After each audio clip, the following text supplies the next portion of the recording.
Hello once again, everybody. Welcome to the Railsplitter Athletics Report. I'm Rusty Peace, and we are glad to have you with us as we are officially about to exit the month of September. October is just around the corner. In fact, next week we will be into the October portion of this segment, and certainly there's a lot going on in LMU athletics right now. The LMU athletic teams, at least the fall sports, are right up at the top of the league standings and right where we had hoped they would be at this point in the season. And with October now getting ready to get into full swing, without a doubt, there's going to be a lot of jostling for position, as the later half or the back half of the conference and the overall schedules get underway. And we're going to tell you a little bit about that tonight. We've got a lot of sports to talk about from last week. LMU volleyball team right now tied for first place in the league standings. The soccer teams are also up above the echelon in the South Atlantic Conference race. And even the golf teams had a big outing this past week in the Tusculum Classic. It's all coming up next. Stay with us on the Railsplitter Athletics Report. Sigmund Communications is your local radio and television stations bringing your local information, local news, and the best music from yesterday and today. Sigmund Communications was established in 1987 on the campus of Lincoln Memorial University. Since then, we have been involved in community events and other projects. Sigmund Communications is not only your local radio and television stations, but we are a learning facility aimed at educating students in the field of broadcast communications. Sigmund Communications, not just the great building with satellites that sits on the hill. We're now MediaStream, bringing home to you more and more improvements. As your hometown team, we're dedicated to bringing our friends and neighbors more service upgrades than ever before. Always available 24/7 customer service and technical support. 30-day money-back guarantee on services. Improved bundles that will save you money. Get ready to do more of the things you love with the people you love and with savings you'll love. Call 1-800-392-2662 for details. MediaStream, bringing it home to you. Bringing it home to you. Since 1973, DeRoyal has been a leader and an innovator in manufacturing products for the healthcare industry. DeRoyal supplies more than 20,000 products and product lines such as acute care, orthopedics, wound care, and trauma. DeRoyal is proud to be the largest supplier of orthopedic soft goods to clinics and hospitals in the nation. Since its start in Tazewell, Tennessee, DeRoyal has grown to open factories in over 29 locations worldwide and employs over 2,000 people. DeRoyal, a name you can trust and an employer you can count on. Looking for efficient, compassionate, and comprehensive health care for you and your family? Visit the University Medical Clinic. All providers are faculty members of LMU's DeBusk College of Osteopathic Medicine and are board certified in their specialty. Multiple specialties available including family medicine, internal medicine, OBGYN, and osteopathic manipulative medicine, with locations in Harrogate and New Tazewell, and most insurance plans accepted. The University Medical Clinic is here to serve you. Call 423-869-7193 for an appointment. University Medical Clinic. Welcome back to the show. Last week was a big one for the Lincoln Memorial University volleyball team as the Lady Railsplitters picked up 3 straight South Atlantic Conference victories to finish the week unbeaten and to propel them into a tie in the current league standings for first place at 3-1. On Friday evening, the LMU women ventured down to Anderson, South Carolina and won a hard-fought 5-set battle with the Trojans of Anderson University, winning 3-2 in that match. On Saturday, the Lady Splitters ventured a little further south to take on the Wolves of Newberry College and again captured victory with a 3-0 sweep of Newberry. Possibly the biggest win of the week, however, came on Tuesday evening when the LMU women hosted the region's number 5 ranked team, Tusculum College.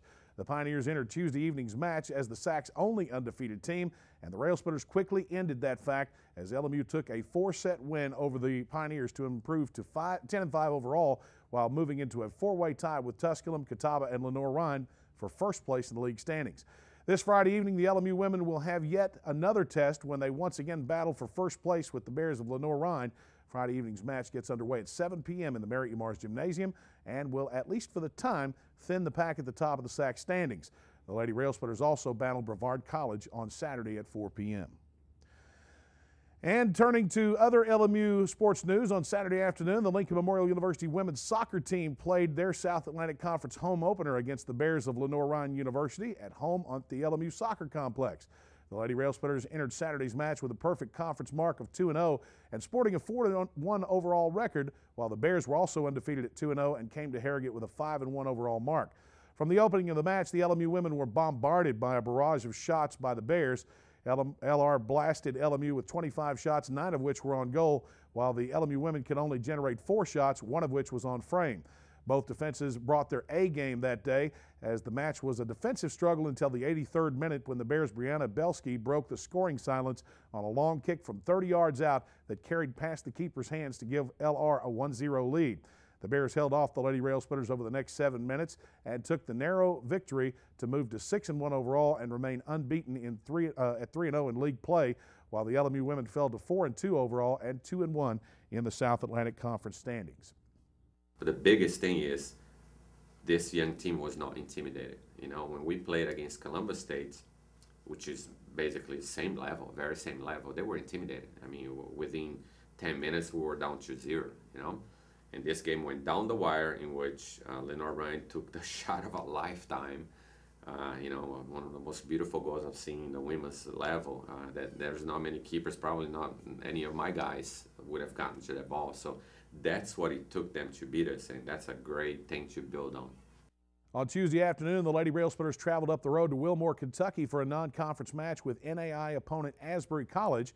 The battle with the Eagles got started in a great way for the Lady Splitters as LMU reeled off 3 unanswered goals in the first 67 minutes of the match to take a commanding 3-0 lead. Asbury bounced back in the late minutes, however, and that was in the 74th minute and the 86th minute to cut the score to 3-2. The Lady Railsplitters prevailed in the end, however, with a 3-2 win to improve to 5-2 on the year, and Helly O'Dana was optimistic about the victory.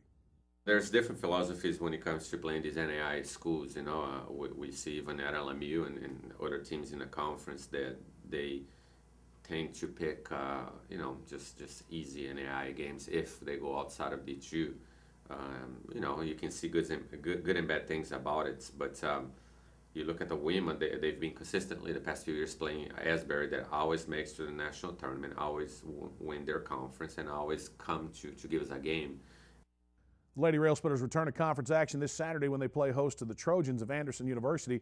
First touch for that match is 1 p.m. on the LMU campus.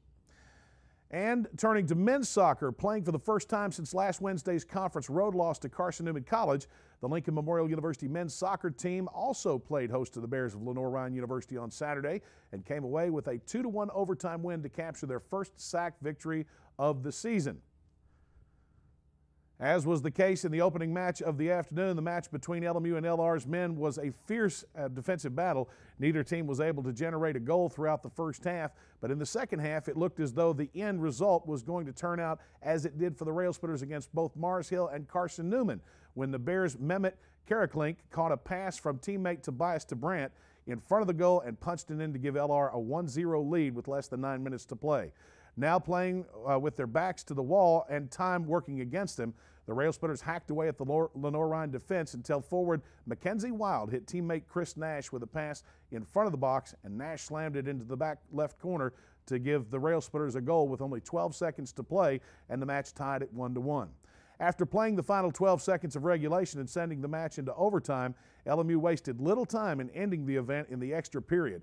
With less than 30 seconds gone in overtime, LMU's Mario Pinto intercepted a deflected pass off of a deflected shot off the LR goalkeeper and scored unassisted at 90-28 to give the Railsplitters a 1-0 victory and their first SAC win of the year. The situation with our men this year is you're in for a ride. You know, if you're going to beat us, you better put in 90 minutes plus, you know, and that has been true in our wins. It has been true, it's kind of almost, you can look at the games that we won 5-0, 2-1, whatever the score was, pull it to the very last minute, there were 1 or 2 more chances to score for us. You know, they don't quit. And the 2 losses that we had earlier, you know, against Mars Hill and against Carson-Newman, both teams, I say Mars Hill and Carson-Newman, collapsed at the end because they had to do a human effort to you know, stay through the end and contain us. And that was true against Lenore Ryan. That's how it is. You know, I don't know many teams that, particularly because of the circumstances, coming from 2 losses in which they really had chances to win the game until the very last second. Now we're down with 10 seconds to go. Not many teams would have done what we did. You know, I mean, not many teams would have stayed positive with each other. Wednesday afternoon, the LMU men played host to non-conference NAI opponent and nationally ranked Bethel College. The match was a solo effort and didn't get started until 3:30 p.m. Nonetheless, the competition was well worth the price of admission. The Railsplitters and the Wildcats played 90 minutes of regulation to a 1-1 tie in a match that exhibited 11 total shots on goal. LMU and Bethel then played through 2 overtime periods, but neither team could break the stalemate, and the match eventually ended in a 1-1 tie. Now 4-2-1 on the year, the Railsplitters resume their South Atlantic Conference schedule this weekend when they play host to the Trojans of Anderson University on Saturday. That'll be a 3:30 start, not 3 p.m., 3:30 start on the LMU campus. On Monday and Tuesday, Travis Muncie and the Lincoln Memorial University men's and women's golf teams ventured over to Greenville, Tennessee to participate in the annual Tusculum College Fall Classic played at Link Hills Country Club. With the beginning of Monday's opening round, the Railsplitters made their strongest performance of the season as they turned in a team score of 283 to lead the field by 6 strokes at the end of day 1. The effort was surpassed on Tuesday when the Railsplitters cut 4 strokes off Monday's score to shoot a 279 on day 2 and to finish the tournament with a final score of 562, 6 strokes under par for the tournament and 8 strokes ahead of the rest of the field. LMU freshman Connor Froning won medalist honors by turning in scores of 67 and 69 to finish 6 strokes under par for the tournament. On Wednesday, we caught up with head coach Travis Muncie and got his thoughts on this week's performance. And was at the Tusculum Invitational. Men played excellent both days. Shot subpar both rounds. We were leading the first day. I think we had a 6-shot lead over Lenore Ryan, but then Tusculum came back and made a move on us, but we managed to shoot 5 under the second round, which was an improvement over the first round, and ended up with an 8-shot victory. We shot 6 under for the tournament. I think Tusculum ended up for 2 over for the tournament, and had some real impressive guys play. I had freshman Connor Froning, shot 6 under for the event. That was only his second tournament. Great showing. Jamie Chapman, another one that showed just a senior, solid talent. You know, shot 4 under the first day and then shot 75 the next. The Lincoln Memorial University women also did well in this year's Tusculum Fall Classic. Although the Lady Railsplitters didn't win the tournament, they did finish second and actually led the event after Monday's opening round with a team score of 308, which was 3 strokes ahead of the rest of the field. In the second round, it wasn't LMU that didn't play well. The Lady Railsplitters cut 1 shot off Monday's score to close out the tournament with a 307 for a final 615. Tusculum College pressed hard in Tuesday's final round and turned in a 303, which allowed the Pioneers to edge the Lady Railsplitters by 1 stroke to take the tournament with a team score of 614. When we spoke with Muncie earlier in the week, he had nothing but good things to say about his ladies' performance. We did. We played better on the first. Like we said, we cut 1 shot off our first day round, which we played very well, and they come back and they beat us by 1 shot, which, you know, was pretty hard to take. But learning lesson. The women are playing very strong this season, and we're looking forward to the next event this weekend at Myrtle Beach. Both teams do go to Myrtle Beach this weekend for a tournament that'll be played at Sea Trail Golf Course, and we'll have results next week. When we come back, we're going to be talking with Roger Hodge of the Lincoln Memorial University women's basketball program, and that's when we come back right after these messages. I will help families adopt children from around the world and in our own backyard. I am teaching ethics to the next generation of lawyers. I will make a difference for the underserved of this region. I will be an advocate for my clients. As a prosecutor, I fought for those who couldn't speak for themselves. I'm a lawyer and professor. I will be a lawyer. I will be a lawyer. I will be a lawyer. I guess we'll take Morty. Yes. Pick last. Ouch. A vault will put you back on top. Quenches and kicks.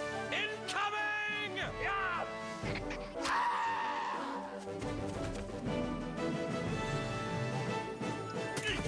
You're a super soda mercenary! Vault! Drinks like a soda, kicks like an energy drink. Get to it! History comes alive at the Abraham Lincoln Library and Museum on the campus of Lincoln Memorial University in Harrogate, Tennessee. Located 60 miles north of Knoxville and 5 minutes from the entrance of Cumberland Gap National Historic Park, the museum is home of one of the largest privately held Lincoln collections in the country. A place to learn and play. My museum includes interactive exhibits as well as special events and educational programs. For more information, go to www.lmu.net.edu. We represent the Coke brand. We would like to sue Coca-Cola Zero. Would you say that we have a case? For what?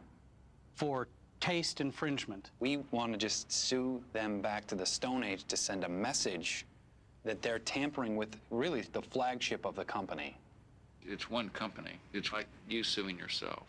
Yeah. But they're on a different part of our floor. Da, da, da, da, da. Welcome back to the show. As promised, Roger Hodge, the head coach of the Lincoln Memorial University Lady Railsplitter basketball team, joins us in the studio. Coach, first time we've had you on this season. First of all, welcome, and it's not that far until basketball season. Thank you, Rusty, and it's certainly not. We're excited, working hard in preparation for it. Let's talk about the losses you had last year in terms of players that either graduated or exhausted their eligibility. Some big losses in terms of personnel, and after we discuss those, discuss what you've brought in to try to replace those losses. Well, obviously, the three seniors that we lost are huge losses. Amberly Odell, we of course lost during the middle of the season. We were 8-4 when she went out, and struggled a little bit right after, and kind of recovered a little bit at the end. Would still have just loved to have had her back for another year. Actually serving us as a student assistant coach presently. Lauren Cochran, and I think the biggest loss with Lauren, obviously all conference level player, and big presence in the middle, but it was more defensively, I think, where we're going to miss her the most. Her ability to change shots and to clog things up there in the middle was huge for us last year.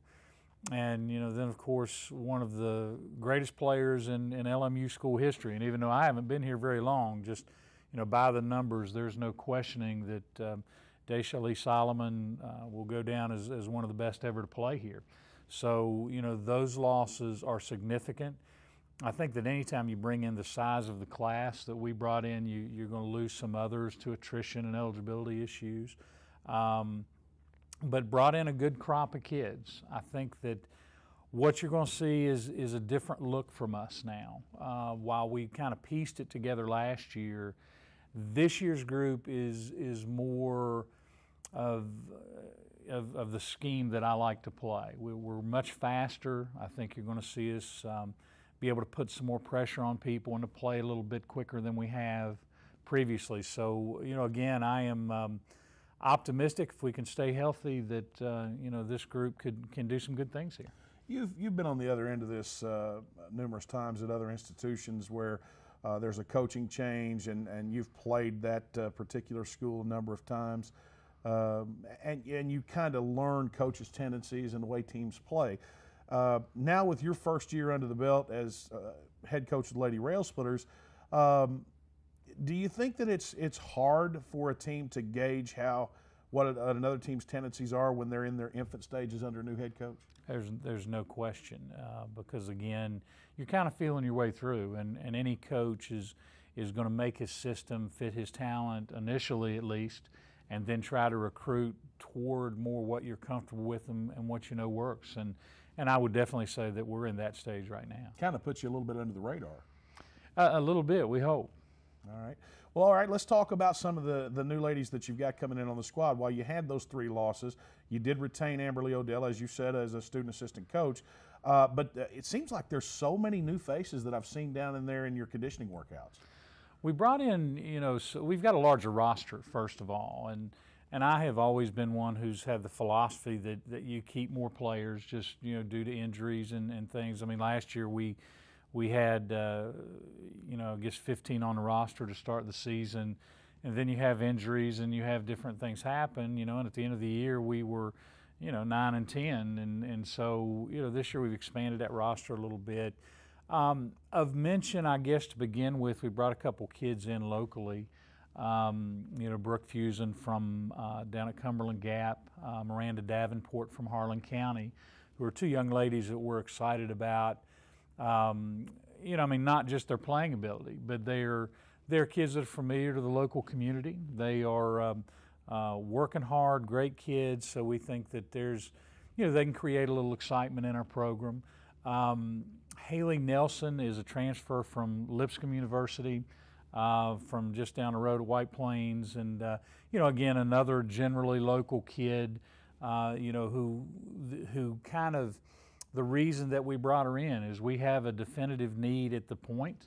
And not that, the job is hers, the competition is obviously ongoing, but we didn't have anybody at that spot coming in. So that was a definitive concern of ours in getting that spot filled. And Haley's a very talented young lady, and I think that, you're going to see some good things from her. Also at the point guard, Jasmine Kelly and Tani Tucci. Jasmine, a Fort Lauderdale, Florida kid, and Tani is from the Chicago area. They are two true freshmen that, that are also competing for time at that spot. Brittany Guy, young lady from Atlanta, is athletic, who can play the off guard. Strong athletic kid who can really play, in the up tempo, and we feel like that, she was a great get for us. Again, another high school freshman. Kalasia Green probably comes in with the most accolades. She's from Mesa Community College in Arizona. Her team played the national tournament, 5th in the country last year. They finished 5th in the country. Dynamic, athletic scoring guard, and has the potential to really do some great things within our program here over the next couple years. And again, I'm trying to make sure, Rusty, I don't miss anybody. Like I said, we've got quite a few new ones. Stevie Yazzie comes from Coach Tasha Washington's junior college in Scottsdale, Arizona. 6'2" post player with some perimeter skills. Strong physical kid down there, also in the post. We have Courtney Cox, Tennessee kid from over at Murfreesboro, played at Blackman High School, which is one of the better programs in the state. It was a real recruiting battle to get her. We think she's got a lot of potential. And Elliott Roberts, a young lady again from the Atlanta area, which has been good to us. So many new players. Yeah, and again, athletic kid that really fits our style of play. So, we're excited about the group. Like I said, I hope I don't miss anybody, but again, they're all, most of the group are true freshmen. So I'm hopeful that over the next 4 years they're going to contribute greatly to our success. When you've got that many new players, if you do forget one, we'll give you a hall pass today on that one. That's quite a list. I really didn't realize there were quite that many new faces. Coach, we got less than 2 minutes to go in this segment. You retain Matt Acton as your second-year assistant, and Tasha Washington joins you for her second year here at LMU. I know that you guys were no strangers to each other a long time ago, but I'm sure you're glad to have them back on your staff. Well, with their experience and, and having a year under their belt here, they just do such a good job organizationally, recruiting-wise, and, and I think that's why we've been able to attract some of these kids is those two are really into the recruiting process and good at it. So, yes, I am very pleased to have them back. October 15th, I believe, first official day of full practice, and I know that you can do some things between now and then, but I know you're looking forward to that day when you have no restrictions. Absolutely. We've been going in kind of short spurts here a little bit and have been encouraged with what we've seen. I will say this kind of as a side note, once we get started, Josh Schertz and I are planning a meet the team night. Again, Midnight Madness is not something you can do when things fall at certain dates. And this year practice starts on a Monday, so we are planning that, and we'll get you information on that so you can share it with everybody as soon as possible. Coach, we are looking so forward to the upcoming season. I thought last year that this team was definitely turned in the right direction, this program, and I know that LMU women's basketball fans are very eager to see the new team that you've assembled this year and to get going with the 2012-2013 season. I know you're looking forward to it, and we certainly want to wish you the best of luck, and we hope to have you on many, many more times throughout the season. Thank you, Rusty. All right. Roger Hodge and his team will again take the floor officially for the first time in practice for the 2012-2013 season, October 15th. If you'd like more information on the LMU women's basketball program, you can contact the LMU Athletics office at 423-869-6285. Robin Susan will be glad to give you more information. We're going to take a timeout. We'll be back right after this on the Railsplitter Athletics Report. Stay with us. Nestled at the foot of the Cumberland Gap, Lincoln Memorial University honors the vision and spirit of Abraham Lincoln. Lincoln's values are perfectly in sync with the modern educational experience at LMU. Our students find personal attention is a way of life and a way to success. If Lincoln Memorial University fits your vision of college, visit our website at lmunet.edu for more information. Sigmund Communications is your local radio and television stations bringing your local information, local news, and the best music from yesterday and today. Sigmund Communications was established in 1987 on the campus of Lincoln Memorial University. Since then, we have been involved in community events and other projects. Sigmund Communications is not only your local radio and television stations, but we are a learning facility aimed at educating students in the field of broadcast communications. Sigmund Communications, not just the great building with satellites that sits on the hill. We're now MediaStream, bringing home to you more and more improvements. As your hometown team, we're dedicated to bringing our friends and neighbors more service upgrades than ever before. Always available 24/7 customer service and technical support. 30-day money-back guarantee on services. Improved bundles that will save you money. Get ready to do more of the things you love with the people you love and with savings you'll love. Call 1-800-392-2662 for details. MediaStream, bringing it home to you. Bringing it home to you.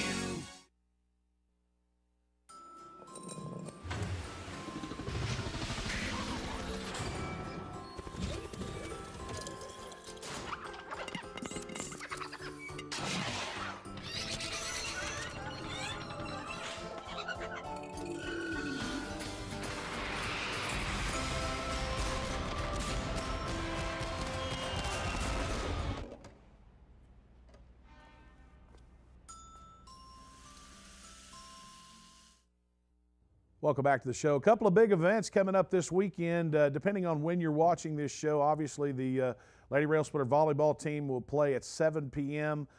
Friday evening at home in the Mary E. Mars Gymnasium. They'll host Lenore Ryan University. Again, that is a battle, at least for a share of the first place position in the SAC standings right now. So that'll be a key battle. Saturday, the Lady Railsplitter volleyball team taking on Brevard College, 4 o'clock at home in the Mary E. Mars. For the LMU soccer teams, they too will be at home this weekend. They will play host to I believe it's Anderson University, the Trojans. That's a 1 o'clock and 3:30 start. Women will play the opening match. Men will play the afternoon cap. And again, we ask that you show your support for all of those teams in their endeavors. The LMU golf teams are on the road this weekend. I told you a few minutes ago they're heading down to Myrtle Beach, South Carolina. They'll be at Sea Trail Golf Course, and that'll be a 2-day event, so best of luck to the LMU men's and women's golf teams.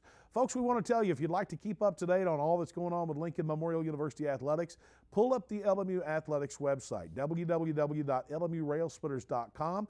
You can find all the latest scores, facts, statistics, player profiles, roster schedules, news releases, and much more. That's the LMU Athletics website, www.lmurailsplitters.com.